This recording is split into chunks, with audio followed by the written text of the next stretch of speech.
Арыңыздар бүгін Қарашаның 15 күнгі таң зікірінен деген хабар береміз. Бисмиллахир-рахманир-рахим. Зікір қуатында ми тамырына оттегі жетіспеушіліктен, жиі есінеуден шипа, жүрек қағысына дем түсті. Айша бейбананың демі түсті зікірге. Қол еңбегі арқылы берекеге кенелетіндер көбейер деген келді Айшанадан. Сондай-ақ Қаратаудың қасиеті артар, қазынасы молайыр деген ақпарат келді. Бала өліміне қатысты даулы жағдай болады екен. Әулие аналардың арбақтары ел үшін тілеу тілеп, барша халыққа оңдылық тілеп тұр екен. Дана аналар көбейсе, ел түзелер деп тілек тілеуде екен. Қазақ халқының 50% әйелдері жаулық тартып етегін жапса, болды, ол қазақтың үстінен қаншама бәлекет кетеді да. Бірақ бұны мынау тұрған жаңағы ұлтқа қиянат комитеті КГБ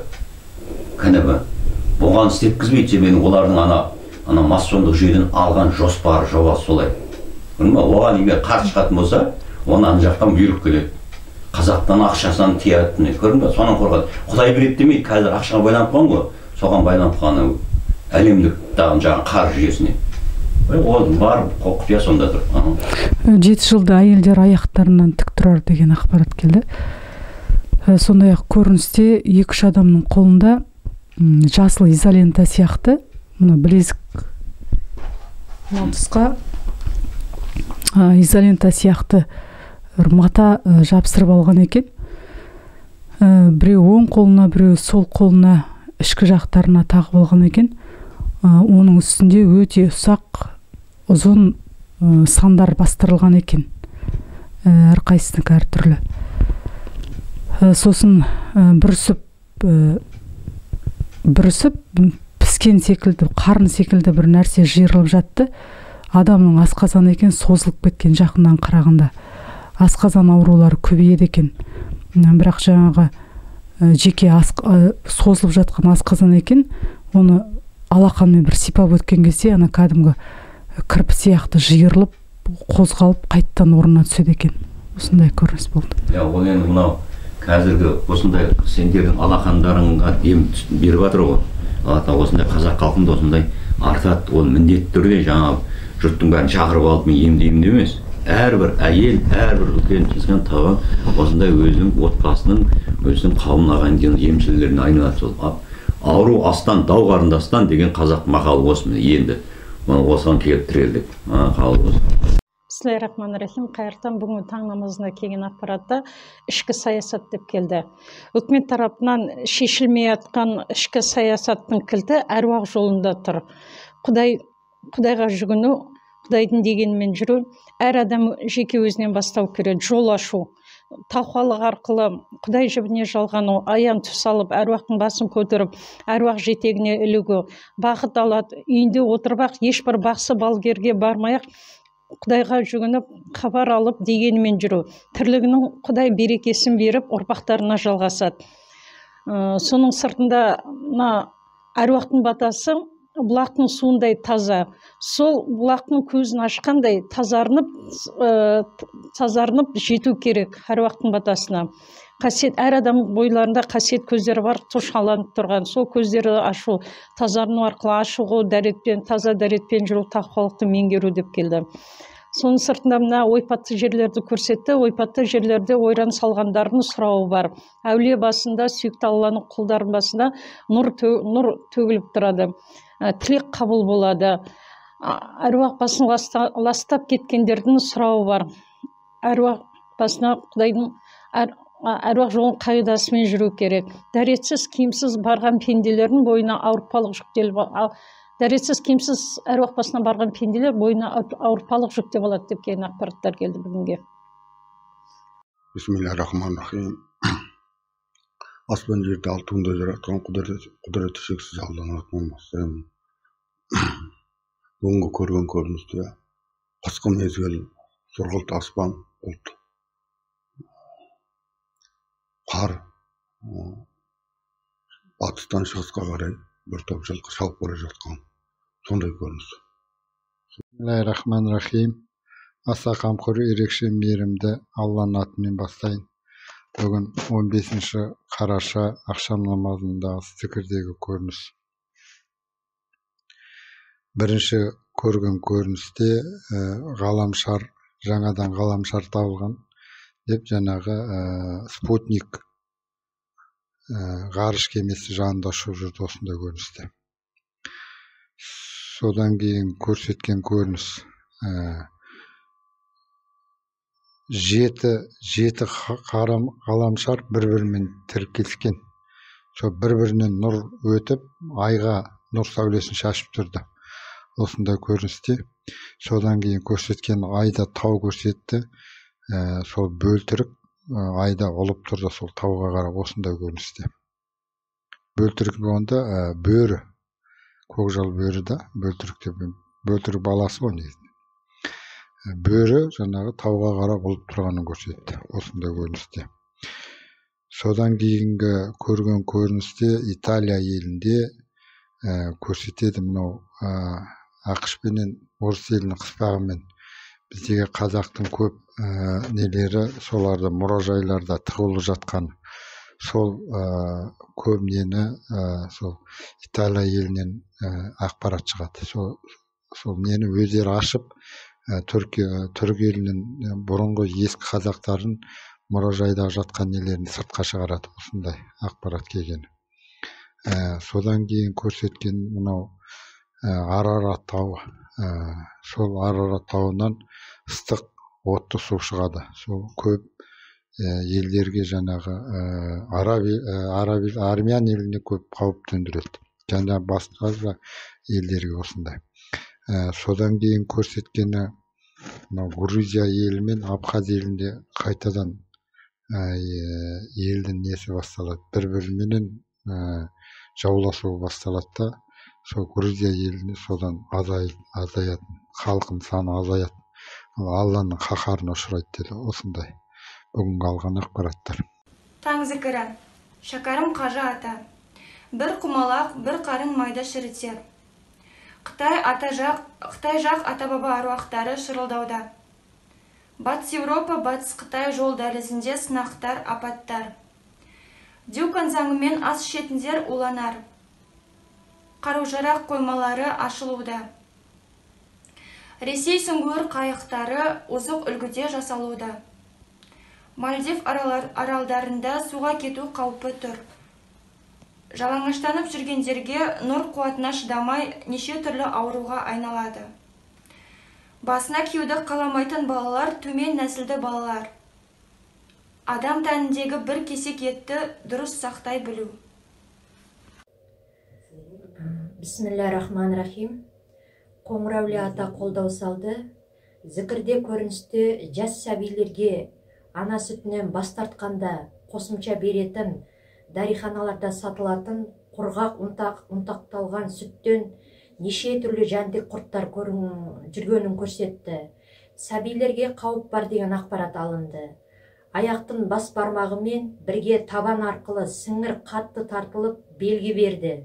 Қырғыздағы жалаңаш жүрген қатын қалаштың екі аяқтан қалу дерті еселеп көбейеді. Жер анадан ажырағандың белгісі. Қырғызда қымбатшылық белең алады. Дин ағымында жүрген адамдарға, уахап жолында жүрген, әулені жоқ деп айтатындарға, ұйқысыздыққа, жүрек ауру, белсіздік ауру дертіне ұшырап, шипа таппай адамдардың қиналып жатқанын көрсетті. Еме ата жолынан іздеп табар деген ақпарат алынды. Соңғы көріністе ана отырды. Көкейден Сейлихан ана деген үн келді. Сейлихан ана қолдау салды. Ана ренжілуде, қабағы түйіңкі. Аққулар салғырт қарауда. Құдайдың берген жеңілдігін ала алмай, әрбірі өз қарабасын ойлауда. Орталарында мейірімділік аз. Уақыт өтуде, ақпарат алынбай жатыр. Құдайдың сын сағаты соғылар күн таяуда. Тылсымдан шетелге есік ашылар, айғара. Текте аққулар келер ақпаратқа. Өкініп қалма, сан соғып. әрекет ет, көштен қалмаңдар деген ақпарат алынды. Бүгін қарашаның 14-і таңғы зікір. Ордаға Жазылбек Қуанышбаев ата келді. Таяғымен ордан аластады, қаралық сылып түсірді. Ата бабам қастерлеген қойшының таяғы маған мирас болып бұйырды. Қойшының таяғында кие бар. Bir ғасырға уақыттың ішінде қаншама өзгерістер болды. Ібіліс билік басындағыларды айламен алып, қой шаруашылығын құртты. Отар қойды 1-2 жылдың ішінде жоқ қылды. Өзінің жобасын іске асырды. Қыстаулар талан-таражға түсті. Жын-жыпырдың мекенін айналды. Жеке меншіктер ғана өзінің ұсақ тұяғын сақтап қалды. Міне саған үкіметтің істегені. Ақыры ауыл қалаға ағылды. Қалай болған әркім біледі. Адамның емес, Алланың дегені болады. Қой малы қайтадан өсіп өркендейді. Шамасы келетіндер қайтадан ауылға аттанады. Қой малында береке бар. Оның бәрін түсіндіріп жатпай-ақ қояйын. Қазіргі аурудың өршіп тұрған уақытында қойдың еті мен сорпасы бірден бір ем. Өкпедегі суықталады. Босанған әйелге арнайы бұрынғы уақытта қалжа беруші еді. Қойдың сорпасы мен құрдағы бойдағы желғызды суырып алушы еді. Қазіргі жас келіншектер қой десе көз шарасынан шығады. Нәтижесінде қатпа болып өзі де баласы да ауру болады, деп кетті Жазылбек Қуанышбаев. Армыздар бүгін Қарашаның 15 күні кешкі ақшамдығынан деген хабар жайлаймыз. Бисмиллахир-рахманир-рахим. Зікір қуатында аяқ балтыр тамырларының түйіліп кеңеюіне шипа, аяққа түскен жүктерден аласы түсті. Сондай-ақ бас ауруларына дем бар. Осы күннен, екінші күннен жұмаға дейінгі аралықта бас тамырларына қысым түсіп, келген нұр арқылы бойдағы лас қара қуаттар жағылады екен көп адамдарда. Қасиетті аналардың демі түсті зікір қуатына, қасіреттен аластаушы. Екінші жағынан енді бас ауруда көбейеді, оған көп бәрібірдей жаңа таптады дейсің ғой, ол нұр іштегі жамандық қаралық жаққаннан кейін ауырады ол. Сосын ол дағдырға жүгіреді, неше түн дәрісіп. Насыр қуаты күшейіп, түрлі түс, аяндар мен тағы да тағдыр оқылу кезеңі болады екен қысқа аралықта. Бұл түс аяндар бір түйткілдер шешімі білдіріледі екен осы түс аяндар арқылы. Сондай-ақ қымбатшылыққа наразылық білдірушілер көбейеді. Рухани қозғалыс, серпілістер болады екен халық арасында. Осындай ақпарат. Жақсы, ол рухани серпілістер жақсы айту. Тегіңіздеу қабыл болсын. Жанғожа баба, қорғаныс шебін реттеу керек. Соғыс тактикасын меңгеру. Қарусыз майданда алға жылжу керек. Тұтқиылдан шабуылдау. Ер Жанғожа бабамай қолдауыңды салып өт, ақпақсылық қасиет ерлеріме дарып өт. Балтиканың саяздануы секілді құбылыс. Ашамайлы ақ бесікті жалғап өттім. Жалайыр бабам жалғанда соғысып өткен ар үшін, қар қазақтың бағы үшін, әулие баба жалайыр, ерлігі ерен ел үшін, шекараға қорғансап, жанын берген жер үшін. Қайырлы кеш. Бүгін келген ақпаратты мына зікір үнін тыңдау керек. Жиі зікір үнін тыңдаған сайын адам бойы тазарады. Бойдағы жаңағы жаман нәрселер жәндік болып бойдан түседі екен. Неше түрлі болып түсіп, неше түсті болып түсіп жатқанын көрсетті. Жасыл ма, қоңыр ма, қара ма, сондай неше түрлі ұсақ-ұсақ жәндіктер. Одан кейін осы бүгінгі зікірге француз елінің әруағы келді. Бұрынғы кездегі киім екен, басында жаңағы үш бұрышты қара шапкасы, бұтында ақ шалбары, қара етігімен, одан бойында қысқа костюм бар, сондай бар. Сонда әруақ оң қол қалтасына салып алып өстіп, кішкене мінезі тәкаппар, сондай бір әруақ екен, өстіп қарап тұрған көрсетті. Ордаға келіп қарап тұрған көрсетті. Қайырлы кеш. Көріністе бір аулада үлкен кісі, шапаны бар, жасыл шапаны, ойланған, жанында самовар бар. Қатты жел болып тұр да, шапан желбіреп тұрған көрініп тұр. Ар жағында әйел, үйге кіріп жатқан әйел көрінді. Мүмкін өзінің әйелі болар. Содан кейін қатты шошындым. Зікірде шошындым да, қолдарым мұздап кетті. Қоршаны көріп жатырмын. Қоршада ешкінің тұмсығын және мойнын арқамен орап ұстаған. Бір кезде қол көрінді, ешкі сыраның аяғын көтергенде сол қол сол сыра аяғына ұстап алып, содан кейін Ғалияны көріп отырмын, қаптан картоптер теріп жатыр, ірі картоптер теріп жатқан көрдім. Бисмиллахиррахманиррахим. Аса қамқор ерекше мейірімді Алланың атымен бастайын. Бүгін 10 қараша ақшам намазындағы зікірдегі көрген көріністер. Бірінші көрген көріністе есек келе жатыр суға қарай. Бірақ суға жете алмай келеді. Ана есек алға жүрген, бірақ артқа қарай кетіп жатқандай сондай. Есектен суға алыстай береді де осындай көріністе. Оны өзімде біраз таңғалып қарап тұрдым, сондай көрініс болды. Содан кейін көрінген көрініс ауылдың шет жағында тұрмын. Көшенің ең соңғы үйдің мұржасынан қара түтін шығады да жаңағы екі көз пайда болады. Алыстан көріп тұрмын, ұзарып, бірақ та жарқ етіп нұр түскен кезде жоғалып кетті осындай көріністе. Енді ол не ауыл екен, бірақ қыс, жаңағы ауылдың несінде табиғаты қыс болып тұр осындай көріністе. Содан кейінгі көрген көріністе Қайрат сатып алды. Соны көрсетеді, мынау тергеу алып жатқаны. Өте бір қатты, қалай айтсам, өте қатты немен тергеп жатыр. Сұрақтың астында жаңағы қинаумен осындай көріністе болды. Содан кейінгі мынау сайлаудан кейін өзгеріс болады. Халық ереуілге шығып жүрген көрсетеді, не қуаныш, не қарсылық осындай көріністе. Содан кейінгі көрген нелерде қалалық әкімдерге сынақтары түседі. Ақсу, Ақкөл, Теміртау, сосын Ақсу осы әкімдерге, содан кейін аудан әкімдеріне, Тілет ауданы деді, Егіндікөл, Қорғалжын ауданының әкімдеріне сынақтар түседі. Мынау алдындағы айтқан аудан әкімдерінде жылу құбырлар жарылады. Осындай нелер. Содан кейін көрсеткені Біляш, жаңағы қазіргі неде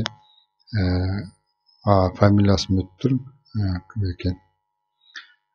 Соның алдына қойды тастағанын көрсетті, басы жоқ қойды.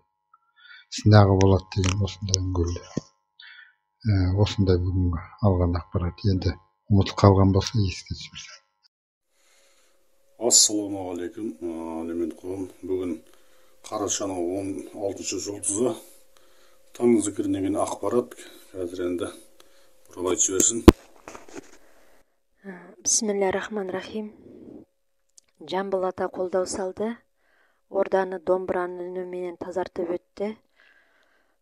Қорған салып, ордаға зікірге үлкенді дауыс қосылып отырды. Тылсымдан зікірге тағы да қосымша үн келіп тұрды. Зікірде алып үлкен үкі көрінді. Тынымсыз дауыс шығарып отырды. Шет мемлекеті Дубай деп келді. Көп қабатты үйлерде өрт орын алды. Халық үрейге түсті. Дубайдан суларынан неше түрлі жәндіктер бас көтеріп адамдарға жаппай шабуыл жасауда. Тибет халқында монахтар табиғаттың өзгеруін байқап, құрбандық шалуда, минажат етіп, қазақтың әулиелеріне бас июде. Қылықшанана қолдау салды. Айел затының әрбір саусақтарынан белгі салды. Ата жолын ұстаған әрбір қатын қалашқа ескерту салды. Қол өнерін жалғастырып, құрақ тоқыма өнері менен шұғылданып, алақан саусақтарын қуатын арттыру керек. Бойдогу қуаттар еселеніп, өзінен шыққан көлеңкелерге тойтарыс берет деген ақпарат алынды. Бүгін қарашаның 14-і кешкі зікір. Ордағы Ескендір Жолқарын айын келді, найзасымен орданы аластады, қаралық сылып түсірді. Менің атым Құранда аталған. Алла тағаланың сүйікті құлдарының бірінен болу мен үшін екі дүнияның бақыты болды. Менің жүрегіме Алла тағала батылдық, батырлық салып қойды да, жауыздық пен әділетсіздікпен күрестіріп қойды. Біздің заманымызда солай еді. Күші кімнің көп болса, ол жеңіске жететін. Сендердің замандарың басқа. Сендерде ақпараттық соғыс. Сендер адам қанын төкпей жеңіске жетесіңдер. Адамзат Құраннан, алдыңғы кітаптардан ажыраған жоқ. Алла тағала сендердің қолдарыңнан қаруды алды. Қарудың орнына сендерде зікір бар. Яғни Алланың сөзін үнмен жеткіз. Сендердің күштерің сонда тұр. Үлкен аруақтардың көмегі іске асады. Зікірдің үні тауды қопарады, суды тазартады, өртті тоқтатады, апаттың түр-түріне де қатыса алады. Адамдар шектен шықты. Құдайын ұмытты. Бүкіл әлем зікір үніне мұқтаж. Қарумен іс шешілмейді. Кім зікірге қарсы шықса, Алланың жазасына аруақтың аласына қалады. Еркек біткен зікірді меңгерсін деп кетті Ескендір Зұлқарын айын.